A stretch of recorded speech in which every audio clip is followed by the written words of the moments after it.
I told my husband I was pregnant, and he panicked. "You ruined everything. I didn't want this child." That same night, he packed his things and left for his young colleague. His parents supported him. I was left alone. But years later, he came crawling back to me. I have been married to Chad for 4 years, together for 7. We had talked about having kids someday, but never put a firm timeline on it. I was on birth control, but about 3 months ago, I had that stomach bug that was going around. And well, antibiotics and birth control don't always play nice together. When I first missed my period, I didn't think much of it. My cycle has always been a bit irregular, especially when I'm stressed, and work had been particularly demanding. But when I started feeling nauseous in the mornings and noticed my breasts were unusually tender, I bought a pregnancy test on my lunch break. 2 pink lines. Clear as day. I took 3 more tests over the next 2 days. All positive. I was shocked, scared, but also excited. I know it wasn't planned, but once the initial surprise wore off, I started picturing our future as a family. I've always wanted to be a mom. And even though the timing wasn't perfect, I thought Chad would come around once he got past the initial shock. I waited a week to tell him, wanting to plan the perfect moment. I wasn't going to do anything elaborate like those Instagram announcements with letterboards and confetti. That's not us. Instead, I made his favorite dinner, lasagna with garlic bread, and bought a bottle of his favorite bourbon for him and sparkling cider for me. I even wore the blue dress he always compliments me on. I wanted it to be special, even if it wasn't planned. The whole time I was cooking, I kept rehearsing how I'd tell him. Should I just say it outright? Make a joke? I settled on something simple after dinner. I have some news that's going to change our lives. Chad came home around 7, later than usual. He seemed distracted, checking his phone constantly. Not unusual lately. He'd been working on a big project with his team. He barely noticed the nice dinner, just mumbled something about it looking good, and poured himself a generous glass of bourbon before I could even mention the special occasion. During dinner, he was quiet, responding with one-word answers when I tried to make conversation. I asked about his day, his project, anything to get a conversation flowing, but he just shrugged or gave minimal responses. Something felt off, but I chalked it up to work stress. After we finished eating, I took a deep breath and reached for his hand across the table. I remember my exact words. "Chad, I'm pregnant." The silence that followed felt like hours. His face went through a series of emotions. Blank, pale, then something I'd never seen before. Anger mixed with panic. When he finally spoke, he asked if I was joking. When I assured him I wasn't, that I'd taken 4 tests, things quickly spiraled. I'll never forget what he said next. "You ruined everything. I didn't want this child." I tried explaining that it was an accident, probably due to the antibiotics interfering with my birth control. I thought we could figure it out together, like we always had with other challenges. That's when he dropped the bomb that maybe he never wanted children at all. He claimed he only went along with my someday plans to keep me happy, but it was always just a hypothetical future to him. I asked if there was someone else, and his reaction told me everything before he even admitted it. When pressed, he finally confessed he'd been seeing Vanessa for a few months. Vanessa, his colleague he'd mentioned, was brilliant and bringing fresh ideas to the team. The one who was 24, 7 years younger than me. While I was still processing this double betrayal, Chad started packing. Not just an overnight bag, but a suitcase full of clothes and essentials. I couldn't believe what I was seeing. My husband was literally walking out on me the same night I told him I was pregnant. When I asked where he was going, he admitted he was heading to Vanessa's place for now. Within 30 minutes of my pregnancy announcement, Chad was standing by our front door with his suitcase, telling me he'd come back for the rest of his stuff later. I asked him if he was seriously doing this, just walking out on his pregnant wife. His response? "I can't be a father. I'm not ready." I pointed out that no one is ever completely ready for parenthood, but that's not how life works. He just mumbled, "I'm sorry," and said he'd call in a few days. Then he was gone, just like that. I sat in our suddenly too quiet apartment, trying to process what had just happened. One minute I was announcing my pregnancy, and the next my husband was gone, off to his younger girlfriend's place, leaving me and our unborn child behind. I called my best friend Julie, sobbing so hard she could barely understand me. She came over immediately, holding me as I cried and questioned everything about my marriage. "I thought I knew him," I kept saying. "How could I have been so wrong?" The next morning, I woke up on the couch with Julie sleeping in the armchair nearby. For a split second, I hoped it had all been a nightmare, until the wave of nausea hit, reminding me that not only was my husband gone, but I was still very much pregnant. Julie made me toast and tea, insisting I eat something for the baby's sake. My hand drifted to my stomach. Whatever Chad had decided, this was still my child. I tried calling Chad throughout the day, but it went straight to voicemail. My text asking him not to shut me out went unanswered. By afternoon, I was feeling stronger, anger starting to replace the shock. I called my OB/GYN to schedule my first prenatal appointment. I was going to move forward, with or without him. That evening, I got a call from Chad's mother, Rebecca. The conversation was brief, but illuminating. She told me Chad had explained the situation to them and suggested I should give him time, because he was still too young for a family. When I pointed out he was 31, she brushed it off, saying he was focused on his career. Then came the real kicker. She hinted that I should consider options, clearly suggesting termination without directly saying it. I firmly told her I was keeping this baby, her grandchild, regardless of Chad's decision. The call ended with me shaking with anger, finally understanding where some of Chad's attitudes came from. His parents had always coddled him, treated him like he could do no wrong. The next few days passed in a blur. I went to work, trying to act normal despite feeling like my world had imploded. I contacted a lawyer to understand my options. I started researching single motherhood and childcare costs. I looked at my finances, calculating how I could make this work alone if I had to. Chad finally texted 3 days after leaving, not to ask how I was doing or to apologize, but to inform me he was staying at Vanessa's and would send money for bills. When I replied that we needed to talk in person, his response was that he needed space and wasn't ready to talk yet. A week passed, then 2. He came by the apartment once when I was at work to get more of his things. He left his keys on the counter with a note saying he'd paid rent through next month and would contact me about divorce after speaking with a lawyer. Divorce, just like that. I had my first prenatal appointment alone. When the technician did the ultrasound and I heard my baby's heartbeat for the first time, that fast, rhythmic, whooshing sound, I broke down crying. The technician probably thought they were tears of joy, not tears of grief for the family I thought we'd be. The baby measured right on track. They gave me a tiny printout of the ultrasound image, just a little bean-shaped blur, but already my child. I put it on the refrigerator when I got home, a reminder that no matter what happened with Chad, this little person was counting on me. 3 weeks after Chad left, his father Roland called me. Unlike Rebecca's cold approach, he at least asked how I was doing. When I told him honestly that I wasn't doing great after being abandoned for a younger woman and mentioned his wife suggesting abortion, he tried to smooth things over. He claimed Rebecca didn't mean it like that, and that they were just concerned about Chad's career and promotion prospects. He called my pregnancy unfortunate timing and explained that Chad just isn't in a place where he can be a father right now. I reminded Roland that I hadn't planned to be a single mother either, but adults deal with life's unexpected challenges. He offered financial help but made it clear that Chad needed to focus on his career and that he and Vanessa had a connection. After hanging up, I realized something important. I was utterly alone in this. Chad had chosen Vanessa. His parents had chosen him. It was just me and my baby now. But somehow, that realization was clarifying. I didn't have to wonder anymore. Didn't have to hope Chad would come around. I could start planning my life, our life, without the weight of uncertainty. I called Julie that night and told her I needed to move. There were too many memories in our apartment. She immediately offered her place until I found somewhere new. As I looked around the apartment we'd shared, I felt something unexpected. A tiny flicker of hope. Not for reconciliation, that bridge was thoroughly burned, but for the future. My baby's future. Whatever came next would be hard. I had no illusions about that. Single motherhood, divorce, rebuilding my life from scratch. None of it would be easy. But one thing I knew for certain, my child would never feel unwanted, not by me, and maybe that would be enough. Tomorrow, I'm meeting with the lawyer again to start divorce proceedings. Chad thinks he can just walk away? We'll see about that. I might be down right now, but I'm not out. Not even close. First update. Wow, I can't believe it's been a year since my last post. First, thank you to everyone who commented with advice and support. I read every single message, even if I couldn't respond to them all. Your words meant more than you know during those dark days. So much has happened, and yet somehow writing that sentence feels like an understatement. I have a son now. An actual tiny human who depends on me for everything. His name is Tiago. He's 8 months old, and despite everything, he's the best thing that's ever happened to me. Yesterday, I realized something that stopped me in my tracks while I was folding his impossibly small socks. Chad has never met him. Not once. Not when he was born, not for his first smile, not for his first Christmas, not ever. My son's father lives less than 30 minutes away, and he's a complete stranger to his own child. I guess I should start from where I left off. The divorce was finalized when I was 7 months pregnant. Chad didn't contest anything, which my lawyer said was unusual, but made everything move faster. The judge ordered reasonable child support based on Chad's income, which is something at least, though it's been spotty, more on that later. I moved out of our apartment and found a smaller 2-bedroom place closer to Julie. The rent is higher than I'd like, but it's in a decent school district, which I've learned is something you start thinking about way earlier than you'd expect. My dining room is now half nursery overflow, with a pack-and-play, bouncer, and what feels like a small toy store exploding across my living space. Marie Kondo would have a heart attack. Tiago was born on a Tuesday night after 19 hours of labor. Julie was my birthing partner, holding my hand and feeding me ice chips while I swore I couldn't do it. The nurses kept asking about the father, and I got tired of explaining, so I just started saying, he's not in the picture, which felt both true and like a massive understatement. Those first weeks were a blur of sleeplessness, nipple pain, sorry, TMI, and wondering if I was doing anything right. The night we came home, Tiago wouldn't stop crying, and I remember sitting on my bathroom floor at 3 a.m., also crying, Googling, why won't baby sleep on my phone while he wailed in my arms? I'd never felt so alone or so overwhelmed, but we survived. Day by day, we figured it out together, Tiago and I. I learned his cries.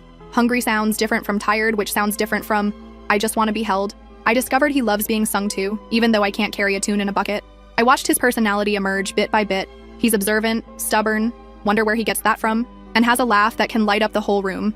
Work has been complicated. I went back when Tiago was 10 weeks old because I needed the money. My boss Anastasia has been surprisingly understanding, letting me work from home 2 days a week. Finding childcare nearly broke me, financially and emotionally. Daycare costs more than my rent, which seems absolutely insane, but it's the reality for so many of us. I found a place that doesn't require taking out a second mortgage, but it's still a huge chunk of my monthly budget. The financial stuff has been one of the hardest parts. Child support from Chad comes sometimes, but there's always an excuse when it's late. His car needed repairs. He had unexpected expenses. He's switching jobs. Last month, it was 2 weeks late because he and Vanessa were in Spain. I saw the pictures on Instagram before he bothered to respond to my texts about the missing payment. Speaking of social media, I made the mistake of checking his profiles a few months after Tiago was born. There they were, Chad and Vanessa, looking sun-kissed and carefree at some rooftop bar. No signs of sleepless nights or spit-up stained clothes in their world. I blocked them both after that. Julie says it's better for my mental health, and she's right. Julie has been my lifeline through all of this. She comes over with takeout when I'm too exhausted to cook, holds Tiago so I can take an actual shower, and never once complains when all I can talk about is baby poop consistency or sleep regressions. She even organized a small baby shower when I was 8 months pregnant, after Chad's friends all ghosted me. Funny how people pick sides so quickly. Chad's parents have been interesting. After initially supporting their son abandoning his pregnant wife, they had a change of heart once Tiago was actually born. I got a text from Rebecca about a month after he arrived, asking to see their grandson. I didn't respond right away, trying to figure out how I felt about it. Then came flowers, baby clothes, even a handwritten letter about how they'd love to be part of their grandson's life. I finally agreed to a short visit when Tiago was 4 months old. It was awkward, to say the least. Rebecca kept commenting on how much he looked like Chad as a baby, while Roland took about 50 photos on his phone. They brought expensive baby gifts and talked about starting a college fund. Not once did they mention their son's absence or apologize for their previous behavior. When they asked to take him for an overnight stay, I had to draw a hard line. No way was I letting my infant go anywhere without me, especially with people who had basically suggested I terminate my pregnancy a year earlier. That conversation didn't go well. Rebecca accused me of using Tiago to punish Chad, which was rich considering Chad had shown zero interest in meeting his son. That's the part I still can't wrap my head around. How do you know you have a child and just not care? Not wonder what they look like? How they're growing? If they're happy? Chad has sent money, sometimes, but has never once asked for a photo, a video, or a visit. It's like Tiago is an abstract concept to him, not a real person with his eyes and dimpled chin. I've tried to be the bigger person. When Tiago was born, I sent a simple text with his birth stats and a photo. No response. I set up a shared photo album online where I occasionally upload pictures, just in case Chad ever wants to see what he's missing. As far as I can tell, he's never opened it. For Tiago's first Christmas, I sent a holiday card with his photo to Chad's address. The envelope came back marked, "Return to sender."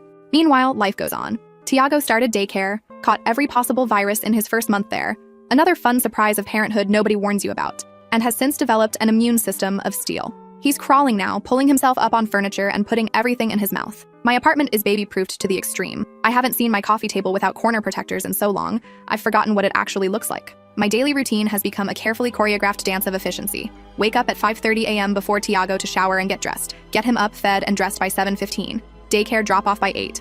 Work until 5, rush to pick him up by 5:30. Paying the late fee on days when meetings run over. Home by 6 for dinner, bath, stories, and bedtime routine. Then a few precious hours to clean, do laundry, pay bills, and maybe watch half an episode of something on Netflix before falling asleep on the couch. Rinse and repeat. The hardest moments are the ones no one talks about.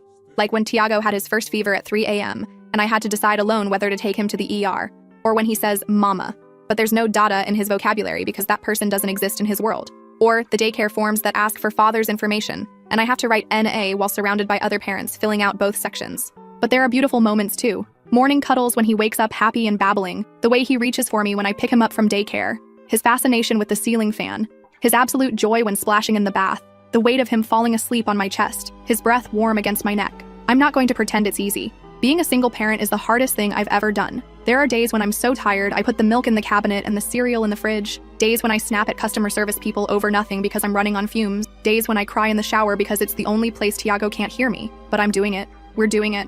And strangely enough, I'm proud of that. Tiago's first birthday is coming up next month. Julie is helping me plan a small celebration. Nothing fancy, just a few friends, some cake, and probably more decorations than necessary because Julie gets carried away with Pinterest. I debated inviting Chad's parents, but decided against it after our last interaction. They still occasionally text asking to see him, but it's always on their terms, with no acknowledgement of how their son has abandoned his child. As for Chad himself, I'm not holding my breath for a card, let alone an appearance. Last I heard through mutual friends, he and Vanessa moved in together and got a dog. I guess that's the level of responsibility he's comfortable with. The kicker came last week. I finally got approved for a modest apartment in a slightly better area. It's nothing fancy, but it has a small yard where Tiago can play, and the schools are good. As I was signing the lease, my phone buzzed with a text. It was from Rebecca saying they were having a family reunion next month and wanted to include their grandson. The text included a photo of Chad and Vanessa, arms around each other, looking perfectly happy. I stared at that photo for a long time. There was Chad, smiling, living his life as if his son doesn't exist. Something shifted in me in that moment. Not anger exactly, though there's still plenty of that. More like clarity. I've spent a year waiting for Chad to step up, to show even the slightest interest in his child. A year sending updates into the void. A year trying to be fair and reasonable despite everything. I texted Rebecca back. Tiago won't be attending. If Chad wants to meet his son, he knows how to reach me. But I'm done making excuses for him or pretending he's anything but absent by choice. Then I blocked her number too. Maybe that sounds harsh, but I'm done protecting Chad's image or his feelings. I'm done carrying the entire emotional load while he gets to live consequence-free. I'm done pretending for Tiago's sake that his father might suddenly become interested in his existence. The truth is, we're better off without someone who could so easily walk away. Tiago deserves people in his life who choose him, who show up for him, who love him unconditionally. I can't force Chad to be that person. So here we are, 1 year later, a single mom and her son against the world. It's not the life I planned, not even close. But looking at Tiago's sleeping face tonight, I realized something important. Sometimes the family you end up with isn't the one you expected, but it's still perfect in its own way. I don't know what the future holds. The divorce settlement included a clause about revisiting custody if Chad ever decides he wants to be involved, which honestly seemed like a joke at the time, but my lawyer insisted was standard. Part of me hopes he stays away forever. Another tiny part still can't believe he doesn't want to know his amazing son. For now, I'm focusing on what I can control, building a stable home, creating happy memories, being both mom and dad as best I can, and maybe, just maybe, finding a way to trust again someday. But that's a problem for future Melissa. Present Melissa needs to finish the laundry and go to bed. Tiago will be up at 6 a.m. whether I'm ready or not. So that's my update. 1 year, one perfect baby boy, and 1 day at a time. Second update. It's been 4 years since my last update. I honestly didn't think I'd be posting here again, but something happened yesterday that I can't stop thinking about, and I needed to put it somewhere. Tiago just turned 5 last month. 5. I still can't believe my little baby is now this chatty kindergartner who knows all the planets in order and corrects my pronunciation of dinosaur names. Time is wild. Yesterday was his first day of kindergarten. I took the morning off work to walk him in, expecting the usual chaos of drop-off. What I wasn't expecting was to see Chad's friend Leroy in the school parking lot, dropping off his daughter. I froze for a second, but Tiago was tugging my hand, excited to see the classroom, so I pushed through it. After getting Tiago settled, only minor tears. From me, not him. I was heading back to my car when Leroy approached. I braced myself for awkwardness, but instead, he just asked how I was doing. We ended up getting coffee at the shop across from school, and that's when he dropped the bomb. Chad and Vanessa broke up 6 months ago. Apparently she wanted kids and he was still saying he wasn't ready, at 35, after stringing her along for years. She finally gave him an ultimatum, and he chose, well, not her. Chad's company downsized last year, and he's been struggling to find stable work. According to Leroy, he's been crashing on friends' couches while Vanessa keeps the apartment they shared. The perfect life he abandoned us for has completely fallen apart. I sat there stirring my coffee, not sure how to feel. There was no satisfaction, no serves him right moment, like I might have imagined years ago. Just a strange emptiness, like hearing about a character from a TV show I stopped watching seasons ago. What struck me most was realizing how completely different my life is now, compared to when Chad left. After years of juggling single motherhood and work, things have finally stabilized. I've been at the same company for 6 years now, and last year Anastasia promoted me to senior project manager. The raise meant I could finally afford to buy a small townhouse in a good school district. Nothing fancy, but it's ours, with Tiago's handprints painted on his bedroom wall, and a little garden where we grow tomatoes that never quite turn out right.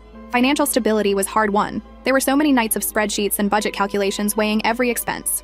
Child support from Chad eventually stopped completely around Tiago's 3rd birthday. After multiple missed payments, I filed with the enforcement agency, but Chad had changed jobs so many times it was like chasing a ghost. Eventually, I decided the stress of fighting for it wasn't worth it. I'd rather Tiago see me calm and present than anxious and angry over money we could manage without. The question I've been dreading started coming about a year ago. Why don't I have a daddy? Tiago asked while we were grocery shopping, completely out of nowhere. I'd prepared for this moment, read articles about age-appropriate explanations, but nothing prepares you for looking into those innocent eyes.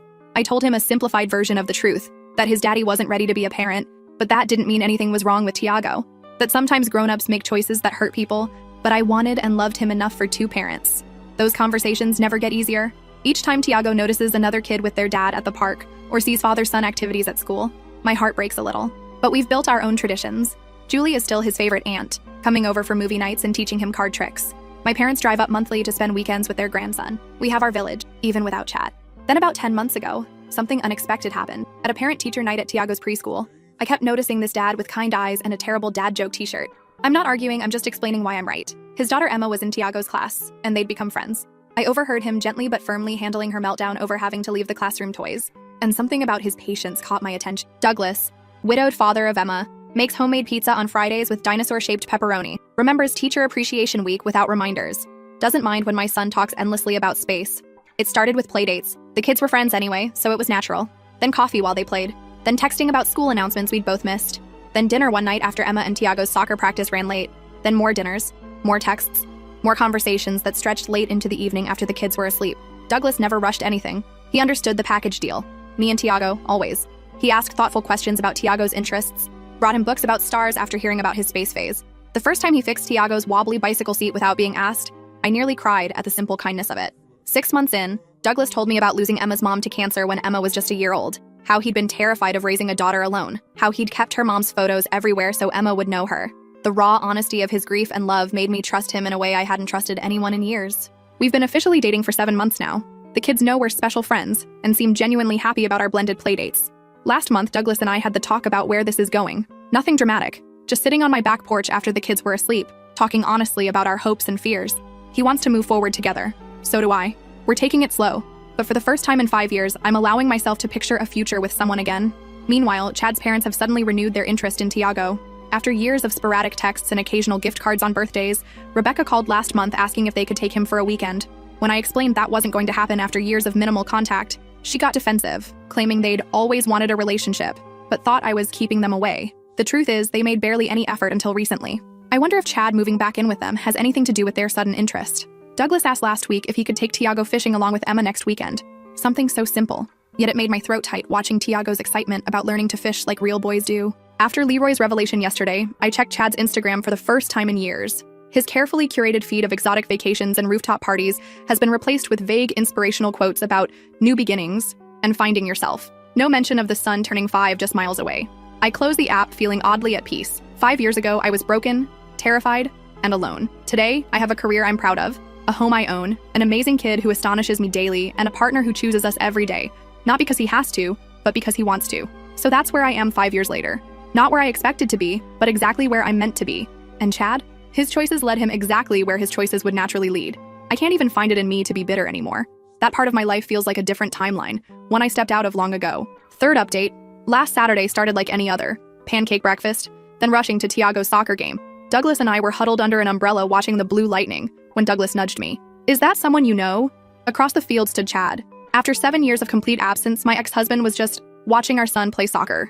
No warning, no heads-up text, nothing. When halftime came, Tiago ran over for water, excited about his defensive play. That's when I noticed Chad approaching us. Tiago spotted him too, asking who the stranger was. Before I could answer, Chad was standing there, awkwardly commenting on how big Tiago had gotten. I sent Tiago back to his team and confronted Chad. He admitted his mother had mentioned the soccer schedule.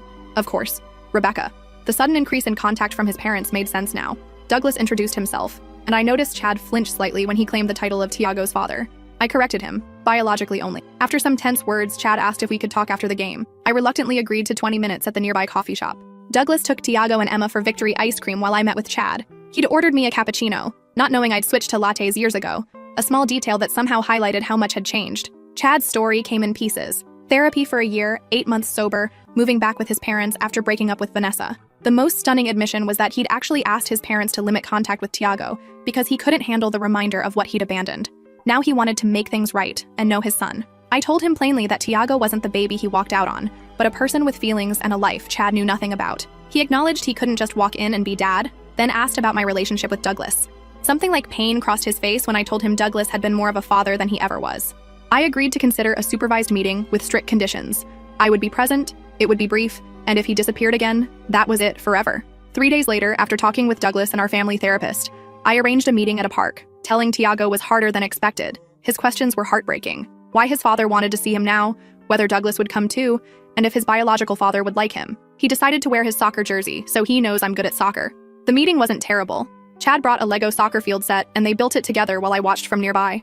I noticed genetic similarities I'd forgotten. The same concentration face, the same eye crinkle when they smiled. Over the next 2 weeks, we had several similar supervised meetings. Then Chad called asking to take Tiago to a movie alone. I refused immediately. 3 weeks versus 7 years? Not happening. He seemed to accept this, suggesting we all 3 go instead. Before I could respond, he showed up at our house with his parents, unannounced. Roland and Rebecca pushed forward with talk about moving forward as a family, while Chad mumbled that he'd told them this wasn't the way. I sent them home, but Chad asked to speak with me alone. That's when he dropped it. I still love you, Melissa. I never stopped. The audacity was breathtaking. He suggested that despite my relationship with Douglas, we should consider reuniting as Tiago's real parents because our son deserved that chance. I asked him to leave, saying I needed to think. When Douglas came downstairs, I told him about Chad's declaration. Douglas couldn't hide his concern about Chad being Tiago's biological father, but I reassured him I was exactly where I wanted to be. Later that night, Chad texted that he meant what he said about wanting another chance with our family. I stared at those words, feeling an odd mix of anger and pity. The man who walked out when I needed him most wasn't someone I could ever trust again. Tomorrow, I'll call Chad to set clear boundaries about his role in Tiago's life. as a biological father only, not as my partner. Some bridges, once burned, stay ash.